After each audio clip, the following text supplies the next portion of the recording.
கேரளாவிற்கு கனிம வளங்கள் கொண்டு செல்ல தடை விதித்த நிகழ்வு தொடர்பாக போராட்டம் நடத்தியவர்களை போலீசார் துரத்தி அடித்தது பரபரப்பை ஏற்படுத்தியுள்ளது.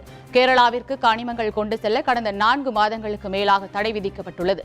இதற்கு எதிர்ப்பு தெரிவித்து கன்னியாகுமரி மாவட்ட லாரி உரிமையாளர் மற்றும் ஓட்டுநர்கள் தமிழக கேரள எல்லைப் பகுதியான களியக்காவிளை பகுதியிலிருந்து கனிமவள லாரிகளை ஊர்வலமாக எடுத்து சென்று மாவட்ட ஆட்சியர் அலுவலகத்தில் ஒப்படைக்கும் போராட்டம் நடத்தினர்.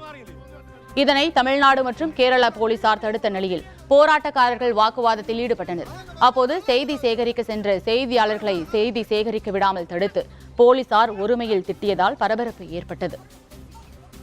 கடந்த ஒரு 4 மாதமாக மாவட்ட நிர்வாகம் எங்களுக்கு வாகனங்களை குமரி மாவட்டத்துக்குள்ளாடி அனுமதிக்காத காரணத்தினால எங்களுக்கு பல சிக்கல்கள், டியூ கட்ட முடியல, இன்சூரன்ஸ் கட்ட முடியல, டாக்ஸ் கட்ட முடியாம ரொம்ப கஷ்டத்துக்குள்ளாக இருக்கும். வாழ்வாதாரம் இழந்து நிற்கும் சூழ்நிலையில ஒரு போராட்டத்தை அனௌன்ஸ் பண்ணியிருந்தோம்.